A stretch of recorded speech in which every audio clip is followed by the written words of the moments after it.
Hey everybody, Mark Ahrensberg here with The Pure Now Show. This is episode number 33. My guest today is Lawrence Chow. Lawrence is an award-winning actor, writer, and producer who's hosted shows like Ghostly Encounters, an internationally acclaimed television broadcast. It was a lot of fun to find out about his journey from Toronto, Canada to Hollywood. Here we go. Hey, Lawrence. Hey, Mark. How are you? I'm good, man. How you doing? Greetings from Los Angeles.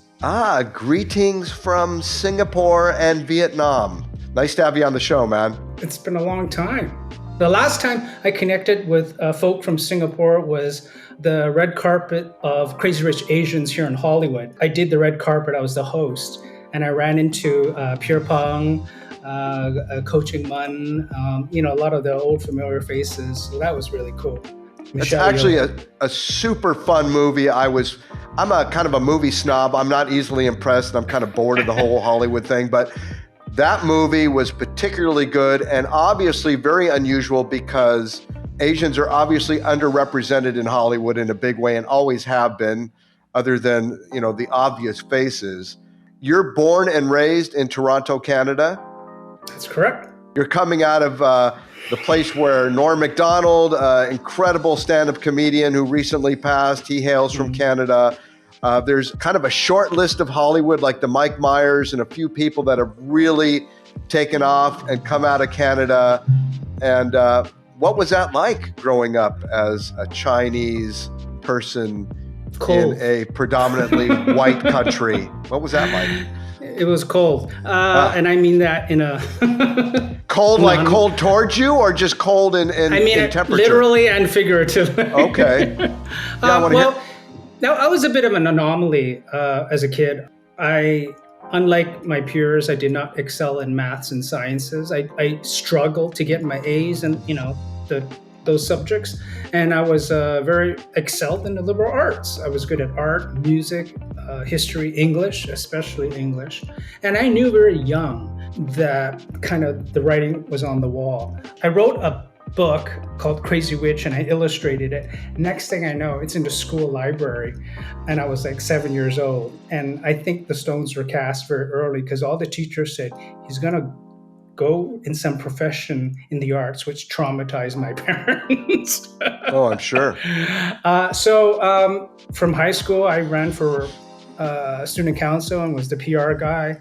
I did the yearbook, and that paved my way into journalism school. And I disappointed mom, didn't become a lawyer, doctor, or engineer, blah, blah, blah. And I always thought journalism would be like a fork that could open up various avenues. Just the talent of having the written word on your side and communication. And I put it to good use. When I graduated, I did really well in school. I had a scholarship and everything. I couldn't find a job. It was like this Asian kid who went to this predominantly white journalism school, knocking on doors at newspaper companies, TV stations, was like, who are you? Like, it's so hard being an Asian in the media industry. And deep down, I always wanted to do entertainment as well. And I remember being transfixed to the TV, watching shows like Entertainment Tonight. And I thought, one day, I'd love to be host of an entertainment news show. And more, I want to do film, I want to act. And so from Chinatown to journalism school, I made the decision to trek off to Hong Kong without my parents' support. I worked really hard, late shift, graveyard shift at a hospital, and worked in an office. I saved what money I could, and it was only $2,000. And I literally went to Hong Kong with $2,000 and 2 suitcases full of clothes and started knocking on doors. And I had to get a job within a month because I would run out of money and there was no trust fund coming from the folks. I started knocking on doors. And my first job was at a horrible advertising production company. It was just dreadful. Poorly managed, horrible, interpersonal relations. So that wasn't working out so good, and I'm like, damn. And I had to get a place to rent. Anyway, I started sending out the resumes. I was on the phone in my cubicle calling up PR companies, because that was my first thing on my checklist with my journalism degree. It wasn't to pursue journalism per se, although I used journalism on a freelance basis. I wrote for entertainment newspapers and magazines for extra income. But my first goal was to get a full-time job, and that was in public relations. And I did. I found the PR directory, and I noticed one company had a Canadian boss. So, you always look for a way in. Rang her up. She said, send me your resume. I sent it in, and she says, I'd like to meet you. And we met, and she offered me a job pretty much on the spot. Like, we'll try you out for 3 months if you get along with the team. Because she had a wonderful, wonderful PR agency with her partner, Marlene and Des. And the corporate culture was like family. It was just amazing. And I've never had that luxury of working in a company where we worked hard and we laughed our asses off. Like, we still are connected. Like, I just met with one of them for lunch, and she has a son now who she named after me. It was crazy. So the PR agency was called Prism, and was later bought out by Olympic champion from UK, Alan Pascoe, and it became Octagon Prism. But during Prism's glory years when I was there, we did amazing events. Our forte was sports event management and promotion. And we also did corporate events, but huge sporting events like rugby sevens, FIFA soccer tournaments, basketball, tennis tournaments around the region, motor racing events with British American Tobacco. And I was very shy. I held two hats. I was copywriter and account executive. And I was pretty much doing all the writing in the company for a while. Like, really 2 jobs for the price of 1. And I've always been a multi-hyphenate kind of guy. And even then, when I was making money just to make ends meet, I was writing for newspapers and entertainment magazines on the side, because my passion was always entertainment. I even wrote songs for some Canadian English lyrics for some Cantonese singers, because I have a background in music. I was doing commercials. I dabbled in theater, and I was being courted, ironically, by the TV stations and record companies to be an actor or to sing and stuff like that. But I'm not fluent in Cantonese. Anyway, so my shtick with the PR agency was, I was kind of torn, because I really wanted to do entertainment, but my corporate career was taking off, and I thought maybe the entertainment thing is not within my reach, because rent lifestyle is so expensive in Hong Kong, and I came there with kind of like transfixed with the screen idols at the time. There's Leslie Chung and Andy Lau and Chow Yun-fat, Anita Mui, all these, Jackie Chan, all these great. I said, oh, maybe there's a chance for me somewhere. It's weird, as I started to kind of let go of my entertainment passions and became more successful in the corporate side. And I give props to my bosses, because they really encouraged me to step forward into the client servicing versus, as they say, hiding behind the creative screen of as copywriter. As they said, the money's where the clients are. So I did. And then my career really started to blossom. I was very good with clients and managing events, as well as writing and promotions, but coming up with a lot of creative ideas and events that suited companies' branding. And my thing was, I really wanted to do, how can I merge entertainment with my PR? And they gave me free rein to kind of open up a division of entertainment, because they were mostly known for sports and corporate and government events as well. And I did. My first big event was with, we did Les Miserables, Cirque du Soleil, Alegria. We brought that in with Swire Properties in Hong Kong. And then Heineken came up with a concept for an East meets West classic meets pop concert. And that was kind of like my major proving what I got as the PR manager for that. And we generated tons of publicity, and it was a wonderful event. We had Paul Young, Vanessa Mae, violinist with Jackie Chung, top Hong Kong cantopop star. We hired All For One from America, backed by the Queensland Philharmonic Orchestra. It's a big deal. And then more entertainment events happened, like we staged with the Hong Kong Tourist Association, Hong Kong's first ever Chinese New Year parade. That was under my auspice, and we did really well. And then, it's crazy as things start going in one direction, and suddenly the thing you let go comes back. You're listening to The Pure Now Show, a creative podcast for creatives presented by Balance. I don't know if it's fate or whatever.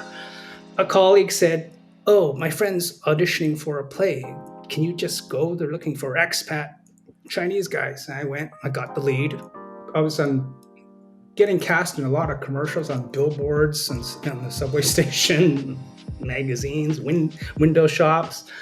I got offered a part-time gig as a TV host for City Life Hong Kong, which is a primetime entertainment lifestyle show. I was doing a lot. I was working 7 days a week, pretty much. And trades were beginning to write about me, and I was kind of okay. I was happy. And then Singapore came knocking.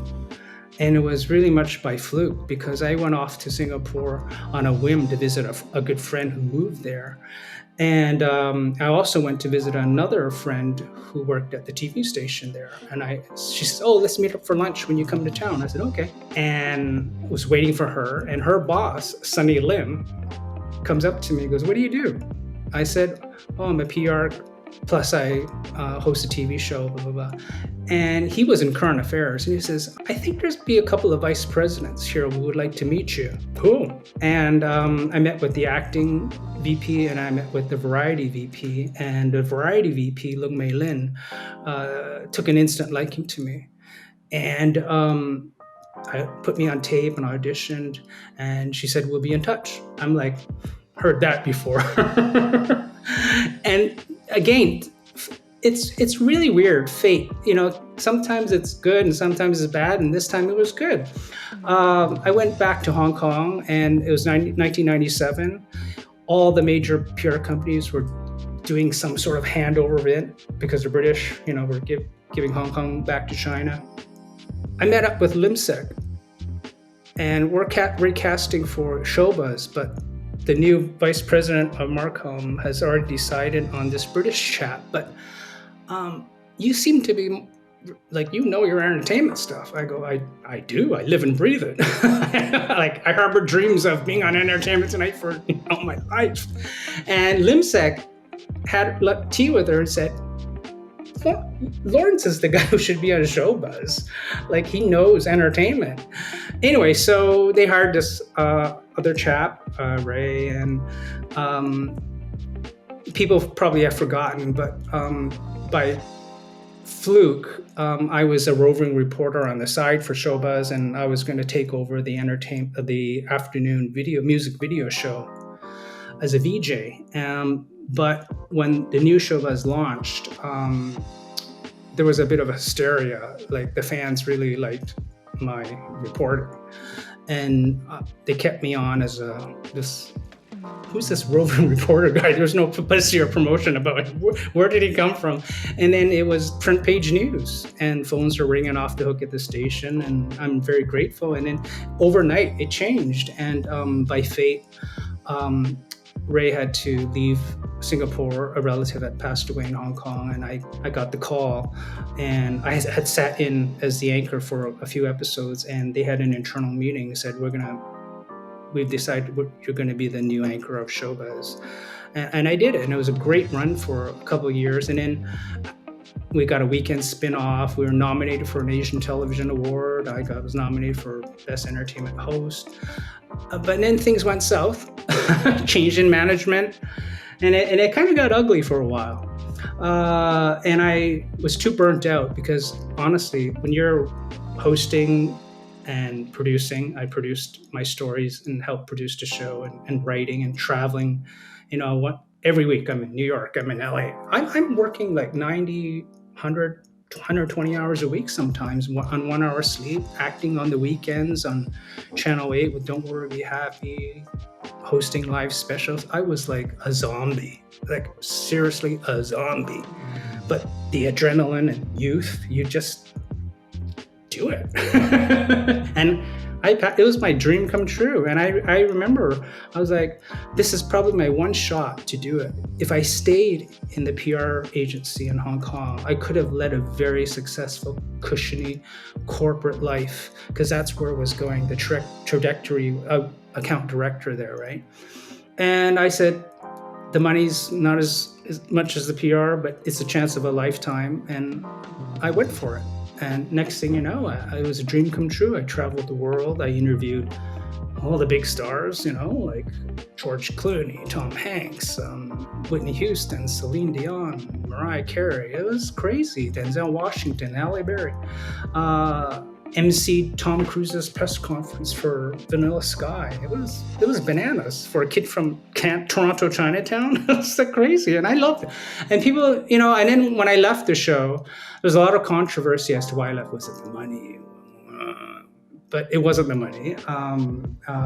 There was burnout, but there was a lot of politics going on. And time, it's been 20 years now, I can talk freely about it. But at the time, I didn't want to talk about it. And I kind of took the high road. And I think that was to my detriment. But as I look back now in life, I go, we all have these incredible journeys and there's peaks and valleys all the time. And I always sit back, I go, what's your learning lesson from this chapter in your life? What was your learning lesson as a child? What was your learning lesson in journalism school? What was your learning lesson in Hong Kong? What was your learning lesson now? So, I still have some, and that's how I kind of modulated through my life, is that I set goals, I have checklists of dreams, and I go about achieving them, especially in entertainment. Our job is to make it look easy, but believe me, it's so hard. Like, it's really hard. You take a lot of crap behind the scenes. There's a lot of office politics and backstabbing and egos and competitiveness, long hours, public scrutiny. It's I think it's hard in any industry, but probably doubly so in entertainment, because you have to weather a lot of the stress publicly, but you have to keep a happy face. Do you think it's easier as an actor, though? Because you go in and you do your job, and if you're not, being followed by paparazzi and not super high profile, that you could stay more under the radar and just, do your job, go in, long days, long hours, of course, but maybe someone like you would not attract as much scrutiny. And as an actor, as a pure actor, that maybe you could have a little quieter, more of a personal life with some anonymity? It depends what kind of actor you are. There's a type of Hollywood actor who is very commercial. They hire the publicist. They go out. Often they want the paparazzi there, even though they put up the facade that they don't. But then when you play that game, you can never win with the press or the paparazzi. They'll always have the hand over you. So it can get dangerous. But then there are those reclusive type of actors who, yes, like you said, can disappear, and they're not, People Sexy as Magazine. They don't care about that stuff. They just want to focus on the craft. So it really depends what kind of actor you are. I think my point is about when you're in entertainment, especially as whether you're a TV host or an actor, you lead a very solitary life. Even though you're in the company of so many people, crew and fellow celebrities, and, it's a very solitary life. You host a major event like Miss Singapore Universe or the National Day event, and you go home and it's alone. You bomb, you gotta suck it up alone. You whatever, you come home, and after all the fans and fan mail screams, it's, you're by yourself. I mean, I choose to be myself. I like my I like my monk lifestyle. Right. I'm sure the solitude is very healthy for you. I mean, for me, it's healing. Yeah, for me, it's healing. I like it. You're listening to The Pure Now Show, a creative podcast for creatives presented by Balance. What I want to do is I want to go backwards a little bit. I want to go back to you being a kid growing up in Canada, were your parents traditional Chinese? I mean, because you're a little off kilter, as one would say, in the non-traditional ways of going towards a creative life versus, listening to your parents about becoming a doctor. What was it like as like a really young guy, a kid growing up in that household, feeling that you were not gravitating in a direction that may have been expected upon you? How did that affect you personally? How did you manage that? I led a very solitary childhood. I had a lot of friends, but none of my friends harbored the same dreams. And if they did, none of them really went for it. But I think any child who grows up not without the support of their parents and siblings or the understanding, you either will wilt and crumble, maybe get lost, maybe live an unhappy life doing a job you hate, or you're the 180 and you become self-reliant. I don't know if you can teach someone drive or imbue grit into someone. It's a very hard thing, My brothers, born from, same apples from the same tree, but we're so different. I knew from a very young age that I had to be the driver in my own seat. There wasn't going to be parental support, endorsements from the siblings. Even my friends weren't my support system. So I kind of, as Oprah says, you got to get into the driver's seat. If you don't drive, your life will drive you. That's correct. No, that's correct. But do you think having that lack of support and encouragement maybe fueled some of your grit? Because for me it did. For others, it crushed them. I was like a quiet rebel, I was the peacemaker and got my good grades, and I did all the textbook, but I was dying inside because I remember. Were you the middle child? I was the youngest. Okay. It was so much pressure, be the responsible one and be the high achiever. And I was the only one to graduate with a degree and all. And they had all these expectations on you, but it's everyone else's expectation. It's not your aspiration. So I remember at 20, I kind of had like an early, midlife crisis or come to Jesus, whatever you want to call it. And I was so depressed. I was doing really well in journalism. I won a scholarship, and I said, I do not want to be a hard news journalist. I love it. I love politics. I have great reverence for journalists, but I don't think I can do that. And I called my teacher, and we had a one-on-one. He goes, what do you want to do? What do you really want to do? I said, I really want to do entertainment. I mean, not only entertainment journalism, but later on, acting, frontline stuff, hosting and filmmaking. And going to film school was like, oh my God, journalist school was bad enough. Don't even think about going to film school. So my teacher was like a mentor to me. He says, Lawrence, there's no shame in doing entertainment journalism. We're in this elite journalism school and everyone's vying to be, do what's in your heart. You have the skills as a writer, an interviewer, but channel it to the area of passion that lights your fire. And that was like my epiphany at a very young age. I knew very young that I had to not follow the pack of others and be nonconformist. I really did. I really had to defy the stereotype. And it took a lot of guts. So as kids, we had to grow up working very young. I got my first job when I was 13. I worked in restaurants. I sold Christmas trees. I threw out trash. But so that sense of hard work was ingrained at a very young age. And I got that from my parents. They worked very, very hard. I don't know. It's like a culmination of your own passion, dream, plus what you're good at. I was good with the written and spoken word, and what you really liked. I loved entertainment. I was like swept away when I saw, movies, and when I listened to a song, I just didn't listen to a song. I listened to it. I was like, oh my God, do you hear that instrument and that instrument? And oh, he's singing legato here and staccato there. Oh, the lyrics. Do you know what these lyrics mean? Like, that is how my DNA is. When most people will watch a show and I'd be like breaking it down and understanding the subtext and plot line. They're like, who's this freak, remembering script lines at a very young age, movie lines, TV lines. Even today, I can recite things from like Gilligan's Island and Three's Company and whatever.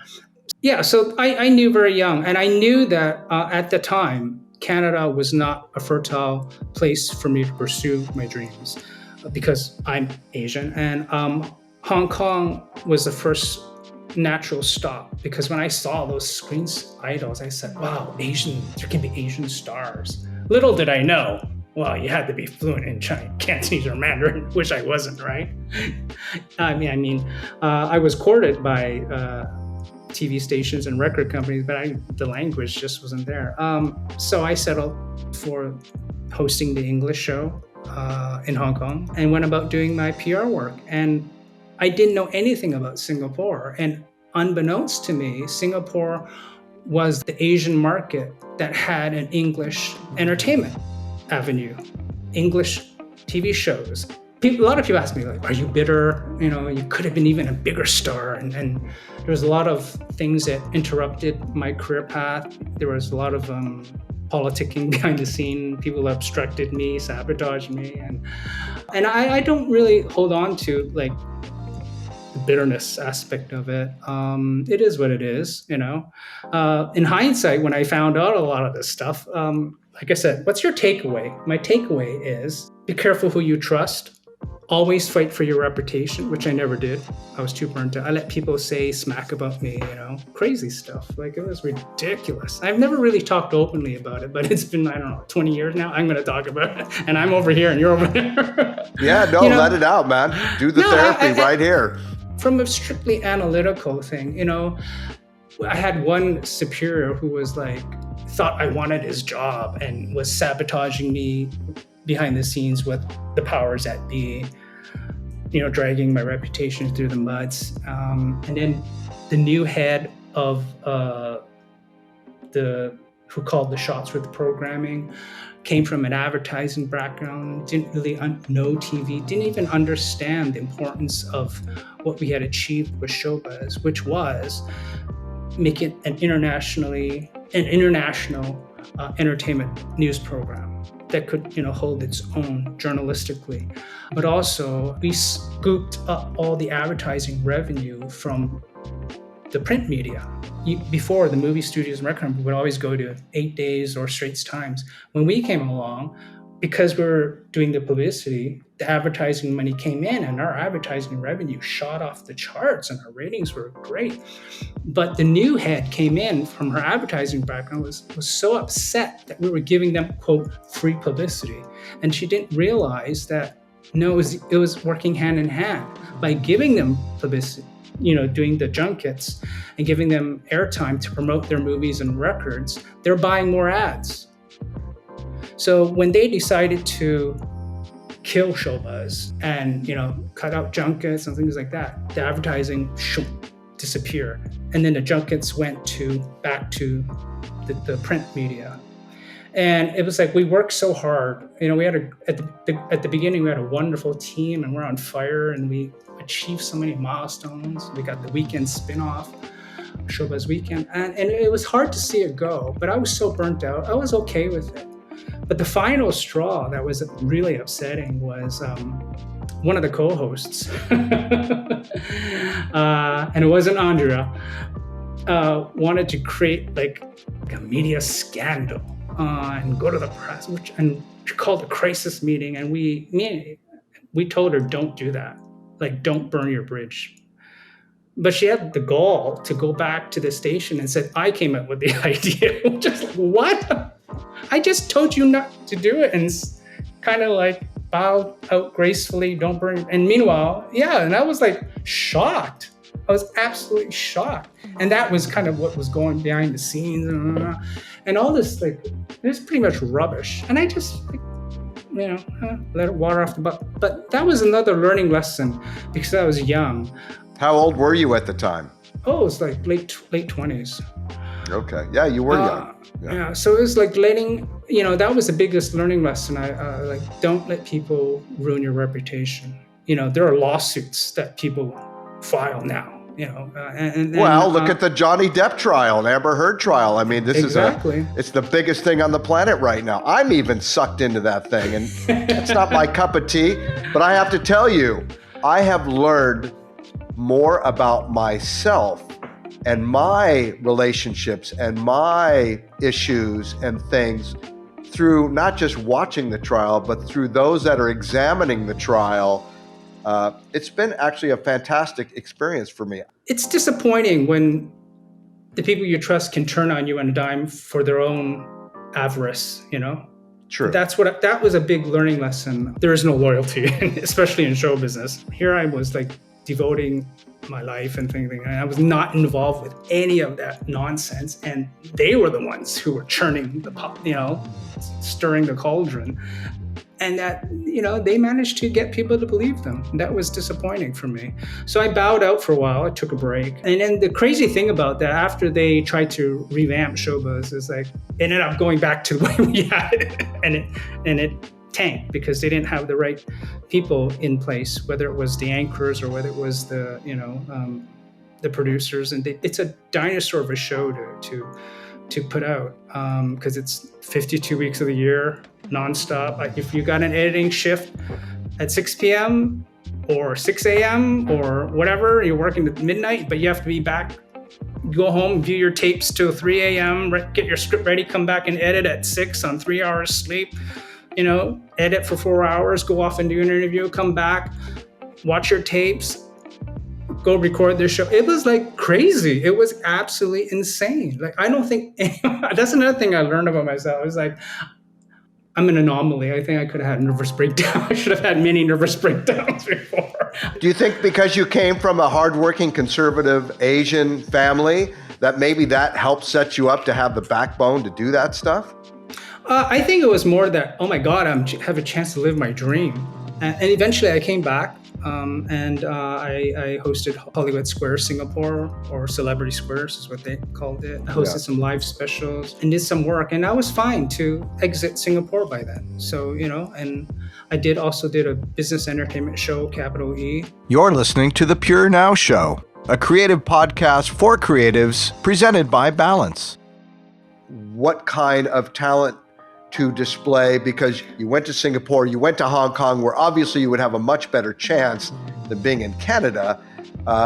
How did those two experiences get you to LA, where you could start taking all this experience and all these lessons that you had and start doing what you really wanted to do? Well, there's good and bad. I mean, after having amassed a portfolio that I did in Asia, I landed the gig in Toronto, Ghostly Encounters, a paranormal show that I hosted for 4 seasons. And that got picked up all over the world, and it still airs on cable and various networks. So that was a little gift. But like you said, it's not enough. I experienced a lot of discrimination coming to North America, especially LA. Is like, oh, you want to be an entertainment host? There are no Asian male entertainment hosts. Biracial maybe, or fashion. There's a lot of sports and news people. And if you're a woman, better Asian women, more palatable in the Midwest. I had my share of rejection, and that's par for this course. But to answer your question, the needle is shifting and to a better place, more diverse, more inclusive, baby steps still. Unfortunately, the Asians who do get the big breaks are generally come from a famous background. So the people who are kind of, didn't get the big breaks are still struggling. I have a lot of friends who've been at it for years here. But I think if I had done it, maybe if I was 10 years younger, I'd have a different mindset about it. I'd be more gung-ho about it. And because this, like you said, the door is opening wider now. And I wish I was 10 or 20 years younger, because my joints hurt now. How old are you now? Oh, don't ask. Never ask an Come on. And never ask a man. You never ask an actor. Never ask an actor. especially Right. because you get pigeonholed and you might not get the gig. I understand. Well, you're So, over 30. Let's just say that. Okay. Yeah. I've been over 30 for a long time. A couple of years. Yeah. But just to clarify, I mean, I love Singapore. I have great memories. I loved Hong Kong. And people always ask me, oh, we're going to go to Asia. Where should we go? I always say their first stop should be Singapore. Anyway, so I went back to Toronto, landed Ghostly Encounters, and weathered more storms on the personal front. But Dad got cancer. I had to help him get through that, and then Mom eventually succumbed to cancer. After Mom passed, I felt it was time to pack up and go. I went off to LA with my dog. Started from scratch. Didn't know many people. Didn't know anyone in the industry, and it was hard again. Cold call and knocking on doors, and it was like years of just bad representation. Because when you're a new face, even though you have all this foreign experience, they don't value foreign experience unless you're a mega star like Jackie Chan, then or Michelle Yeoh. Then they'll value it. But if you're like me, not like a major international star, it's like, oh, just join the pile of headshots there, and we'll get to you, kind of thing. So were you going to auditions? Were you getting auditions? I was going to auditions and small bits here and there, commercials here and there, kind of not getting traction. So I decided to take matters into my own hand and write and do my own film, which is Justice for Vincent. I don't know if you saw it.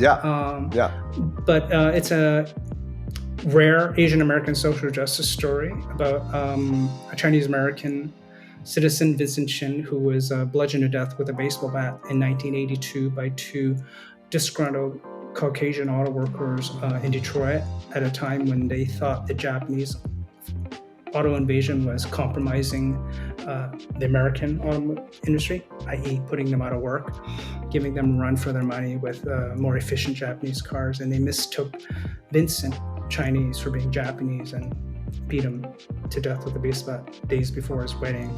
And the travesty of the judicial system was that the judge in Michigan let the killers off with a $3,000 fine and a 3-year probation. And that sparked outrage in the Asian community. It was one of the rare moments in history that they were called to action and became very vocal and sparked a civil rights movement in the country, city to city, city to city. We see that parallel happening now with the Asian hate crimes induced by the pandemic. I was like, when I did Justice for Vincent, I'm like, this could be my swan song and I'll be content because I've done so much in life. I've done hosting, acting, writing, filmmaking, TV show producing. It's like, kind of done it all. I'm okay. I may not be a mega rich or mega famous, but I'm kind of content, So, but that grit got you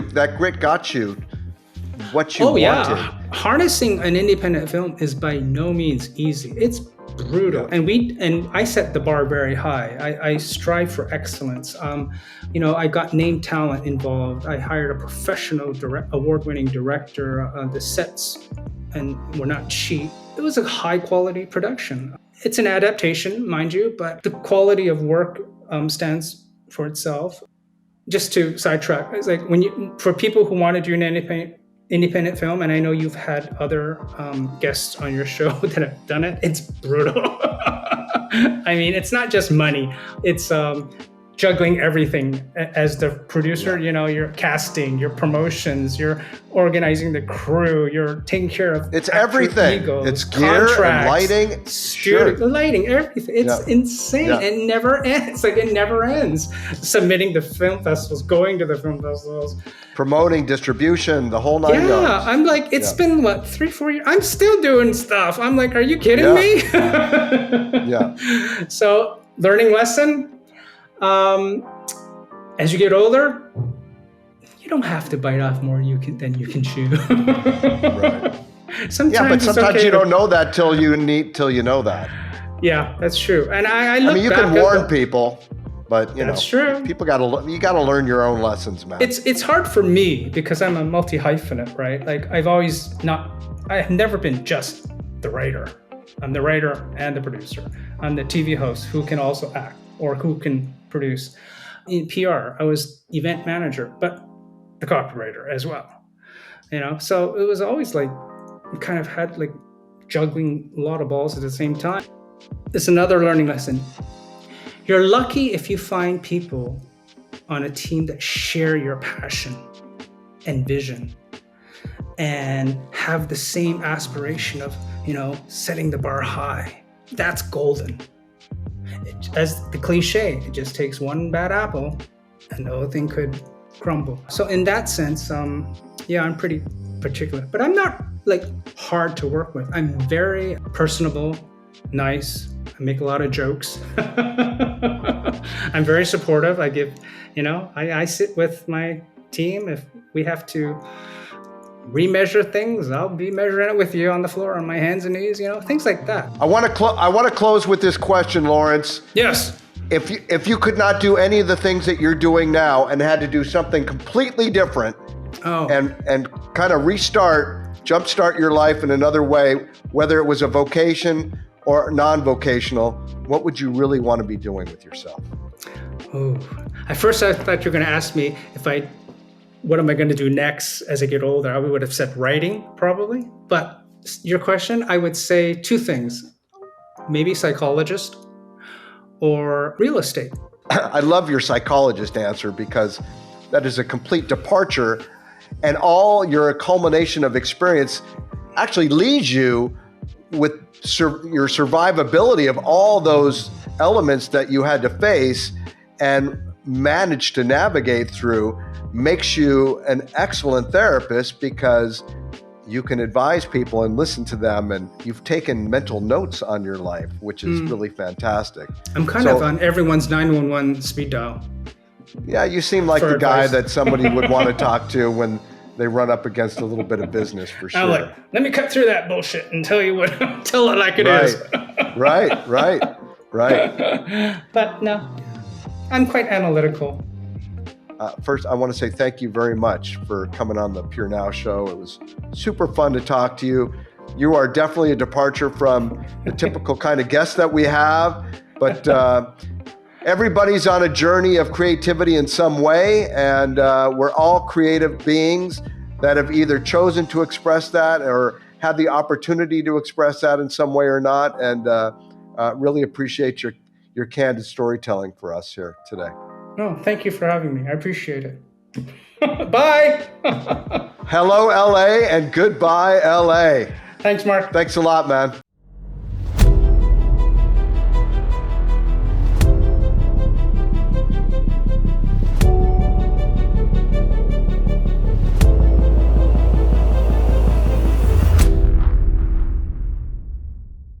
If you enjoyed the Pure Now show, you can check out more episodes at balancestudio.tv or anywhere fine podcasts are broadcast. Pure Now is produced and engineered by Hai Ha Dang and directed by Dong Woon Guan. Thanks so much for watching.